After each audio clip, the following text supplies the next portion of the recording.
Hi, I'm Dan Welch with Emerging Civil War, and we're back with another presenter at this year's Emerging Civil War Virtual Symposium. Sarah Bierle just wrapped up an amazing presentation on an often forgotten moment in the fall of 1862. So, Sarah, we talk a lot about the big events in 1862, Right. particularly, Second Manassas and Antietam as the armies are moving northward across Virginia into Maryland. But how did you get involved in this moment about the Chambersburg raid in the fall of 1862? So I started digging deeper in it since I'm doing research on the Stuart Horse Artillery and John Pelham, and it turned into one of my all-time favorite boots on the ground research days. I got to do a majority of the raid by car, not by horse, but just following the route and getting to stand in the town squares and be like, oh my goodness, this is where it happened. I will admit I kind of got sidetracked when I made it to Cashtown. I did end up going to Gettysburg, which was something that Stuart didn't do at that time. But just really some great memories of that research day. So when it was time to kind of change gears with needing to go to the virtual symposium, I thought, well, that's perfect. I've got files of it because of my research, and it gave me a chance to kind of think back on that really awesome time doing research out there. When we think about some of these raids, and particularly when it comes to the Confederate cavalry and the horse artillery, we often think about, as it's quoted in the movie Gettysburg, about Jeb Stuart wanting to get his name in the paper. How does this raid kind of fit into the history of Stuart's horse artillery, Stuart's cavalry, and some of the other raids that occurred during the American Civil War? Sure. So for Stuart, this is his second time around McClellan in 1862, and we really dig into that in the presentation. And it's just fostering that idea of the excitement, the dash, the daring of the Confederate cavalry. But when you dig into the primary sources, and also I'm lucky that one of my brothers works with horses, and I have some other friends that work with equestrian, the amount of strain that they put on horses in that raid, the endurance of the men and animals is also something that needs to be looked at as well. Now, as far as what did it do for John Pelham in particular, he is the rear guard for the Confederate cavalry when they are crossing the Potomac at White's Ford to get back into Virginia.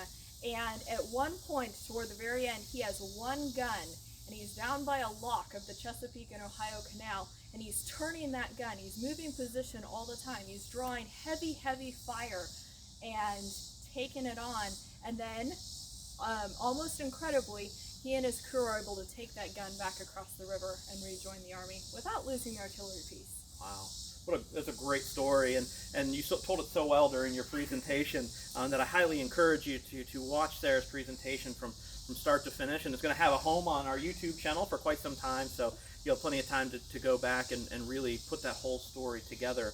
But this year, one of the things we did is we had to postpone our theme of fallen leaders till next year, 2021, which we're hoping to be back in person next year. We kind of came up with this loose theme for our virtual symposium of the war in the East, and we've had some presentations on the Loudoun Valley campaign in the fall of '62, George Sears Green's brigade at Gettysburg.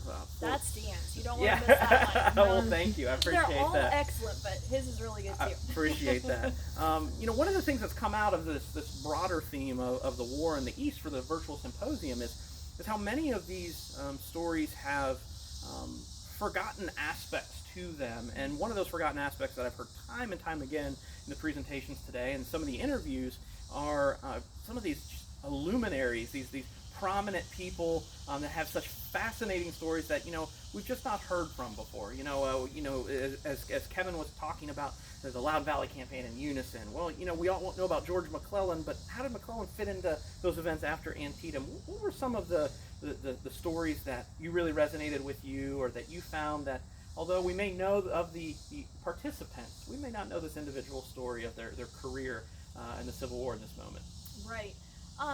I found it really interesting just to dig a little deeper on Stuart. Now, of course, Stuart's famous, but I think what you're trying to draw out is kind of that lesser known side. Yeah. And so some of the things that really just struck me about Stuart, and like looking beyond the flash and the glamour that he wanted to portray, at one point in the Chambersburg raid, he takes aside one of his trusted captains, and he tells this captain the plan for getting back to the Potomac and crossing over.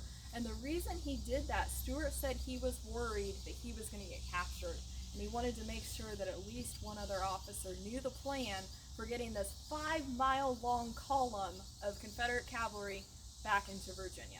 And I think that's why a lot of us keep coming back time and time again to the Civil Wars, because even though it might be a really well-known general or well-known political operative or politician or home front person, whatever the case may be, there's always some little aspect of their story that we haven't heard yet. And I highly recommend Sarah's presentation because you have really brought to life this moment that it gets often overlooked. Everybody knows about the earlier ride around McClellan. Everybody knows about Stuart's ride during the Gettysburg campaign, but the Chambersburg raid is a very essential understanding to the larger picture of the fall of 1862. So I encourage you to check out Sarah's presentation. You're absolutely going to love it. And when you get finished, you're probably saying, I need to hear more about this story. Where can they look? What are some resources that they can dig into? Sure. So we do have some resources on the Emerging Civil War blog. I don't know if we'll be putting together some extra resource links. I kind of think we should, and since I'm the managing blog editor, maybe I know the person in charge of right. that. Make it happen. So we can kind of go through and take everyone's topic and pull together some extra resources for you. I was really lucky to find a local history treasure actually in the Chambersburg local library. Wow. So that was an account that someone had just compiled tons of information about the raid itself. Pretty much all of the good Jeb Stuart biographies are going to have a chapter on it, so maybe just pull one of those off your own shelf. That can be a great place to start, and then dig deeper. And if you can, it is totally worth it to get in your car and just be able to drive at least a portion of it. It really starts putting into perspective how far it is. That surprised me. Well, Sarah, thanks again for your awesome presentation today and joining us for a little post-presentation wrap-up for Emerging Civil War. I'm Dan Welch, and with me is Sarah Bierle. Continue to join us for this year's Emerging Civil War Virtual Symposium.